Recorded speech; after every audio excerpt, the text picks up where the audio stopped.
Today we're making the most delicious Reuben from scratch, so sit back and relax. We're in for a long one.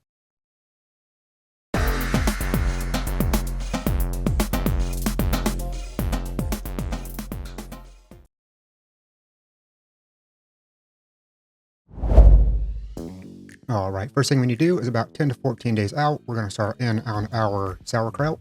We're just going to take one head of cabbage, we're going to quarter it, and then cut the core out, and then shred it finely and put it in a bowl. We do need to know what this weighs.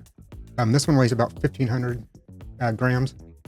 So we're just going to add 30 grams of kosher salt, which is just 2% of the weight of your cabbage, and get that mixed in. Really want to be rough with it. You want to tear the fibers of the cabbage up. Make sure the salt gets in there so it starts to work out its moisture. Really work it in. And you're going to work it until it starts to get really, really dripping wet. You want to be able to squeeze the water out. See here, it's starting to squeeze out, so we're going to get it put in a container to where it can ferment for a long time. Just get that pushed down there really tight. Dump all the excess water in. So here I'm going to use a couple different tools, get this tamped down really tight. Once everything's underneath the water level, we're going to store this on the counter for 10 to 14 days.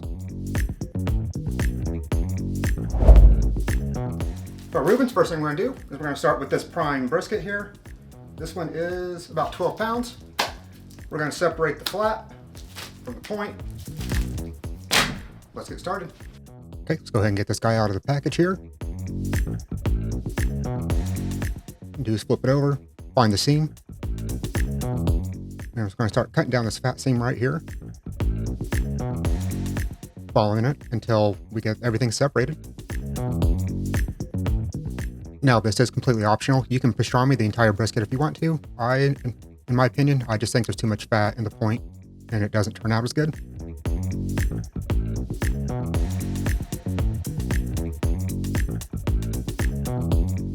And once we get to where it's about an inch thick, we're just going to go ahead and cut straight down. Now we're just going to clean up the brisket a little bit, get rid of some of this excess fat. You can see here, I'm using this thing I got off Temu to help out. Actually started to like this thing a lot more now that I've used it a few times. Don't need to be perfect here. Just however much you want to leave on it, leave it. If you want to take it all off, that works too.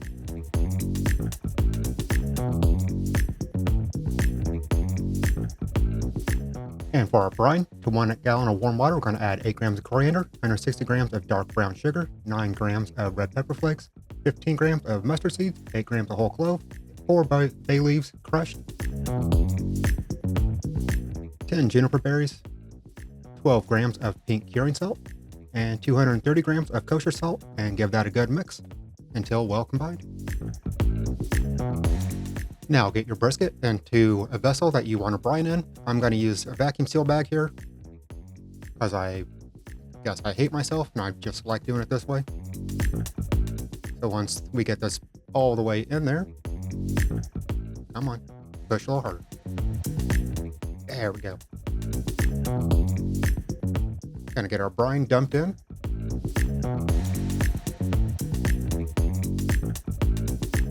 And I just do it this way so I can come in and massage the brine around and then flip it over every day. And this will take about 7 days to brine.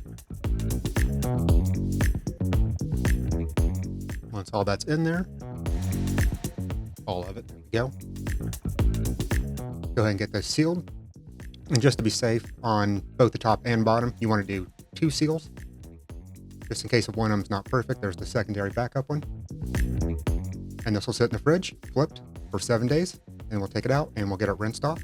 And just while I'm brining that one, I have this corned beef that I'm going to go ahead and do at the same time. Just getting that in another bag.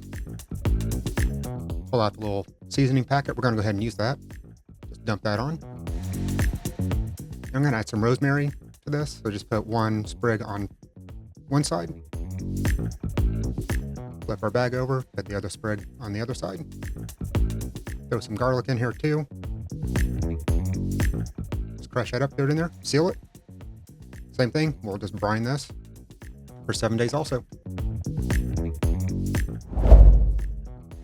All right, 1 week later, we're going to come in here and we're going to just fill up another vessel with some water. Let this sit in the fridge for 24 hours and it'll just draw out the salt so it's not over salted.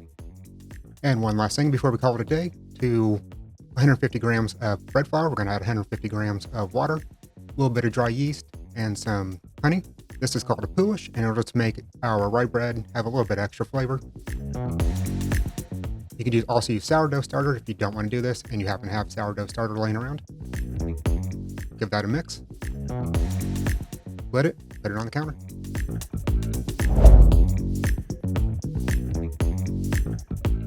All right, the next day we're going to get these pulled out of the water, get them dried off the best we can. And while we're here, we may as well go ahead and start cleaning up some of these little bits of fat hanging off as we're drying, and try to get all the larger pieces of seasoning off of here too, because you don't want to bite into a giant juniper berry or something.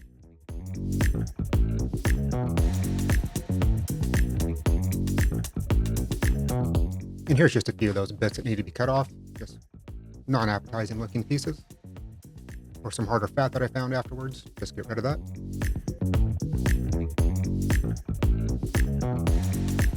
Got everything dry.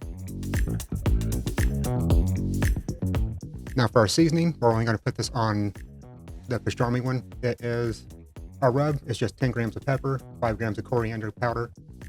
Mustard powder is 5 grams and 1 gram of granulated garlic. Just get that rubbed into both sides. Recipe will be in the description below too.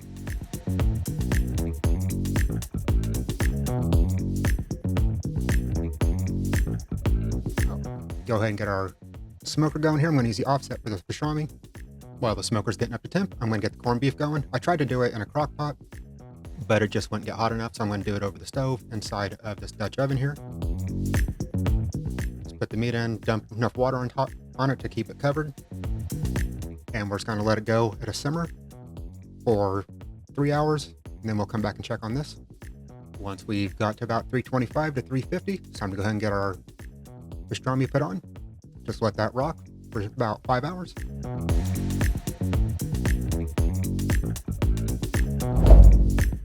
And now for the fun part, the rye bread. We're going to start with 275 grams of some warm water, 4 grams or 1 teaspoon of instant yeast, 325 grams of bread flour. Go ahead. Works better when you're not running into the hook. That is 100 grams of dark rye flour because it's rye bread. And then our Poolish from yesterday. That's been sitting on the counter fermenting for a bit. And we're going to spin this on low for 5 to 6 minutes.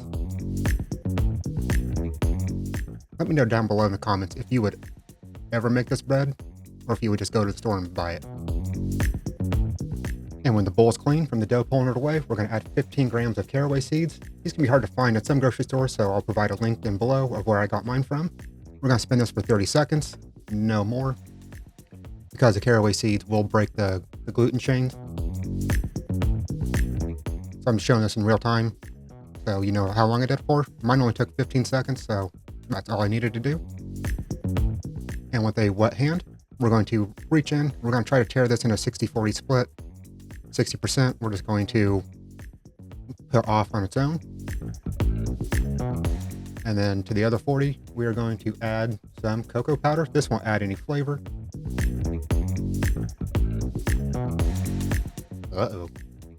So I recommend mixing by hand for a few seconds before spraying the cocoa powder everywhere.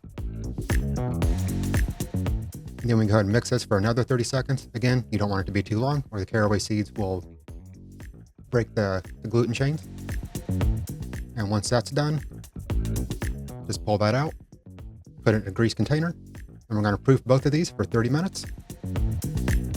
After 30 minutes, we're going to come in to each of these and we're just going to pull four times. Just pull it, stretch it, fold it back on itself. Going to do that to all 4 sides on both those.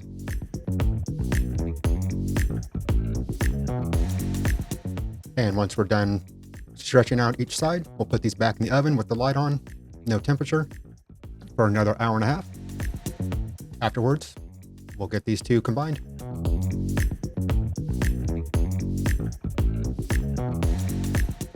All right, so we're going to lightly dust our working surface here, and we're just going to push these out into a square shape. Then we're going to use our bread pan here to make sure we got about the right size and get that squared up quite a bit. Do the same with our piece with the cocoa. And we're going to lay these on top of each other. If you use too much flour, they won't stick together right. And once we're happy we got that nice squared, we're going to roll and tuck it tight. Make sure we push down on that seam and just keep rolling until we have everything nice and rolled up and tight.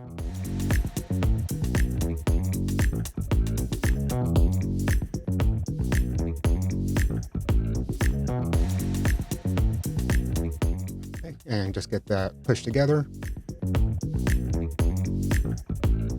Grease up our loaf pan and get our dough put in there, and we're going to let this proof for 2 more hours. It's coming out here to check on the pastrami, but I'm going to go ahead and move the corned beef out here too. It's not going to pick up any smoke flavor, but it's just not using 2 sources of fuel. And here I'm just going to check and see where we're at.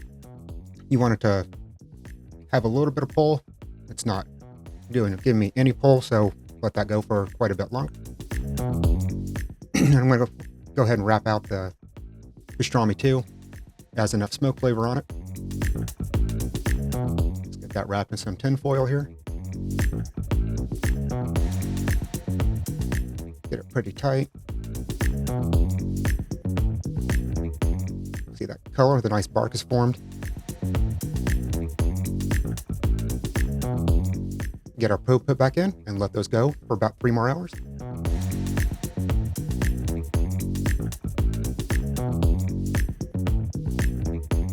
For our Russian dressing, we're going to add 30 grams of bread and butter pickles, 1 clove of garlic, 20 grams of red onion, 15 grams of kosher salt, 2 grams of fresh ground black pepper, 1 egg yolk, 50 grams of ketchup, 20 grams of sriracha. Cholula is a nice alternative. We're going to give this a quick spin with our immersion blender until everything is nice and blended up. And then we're going to slowly drizzle in 275 grams of avocado oil. You could also use canola oil if you'd like. Stop in occasionally to make sure that the oil is fully emulsified. Once about 75% is fully emulsified, dump the rest of the oil in and continue to blend until you have a beautiful Russian dressing. All right, back to our bread after it's proofed. We're going to score this on top with a razor blade. You don't have to do this. It's all for looks, really. Preheat our oven to 460 degrees with a water pan in the bottom. Once preheated, go ahead and get our bread put in.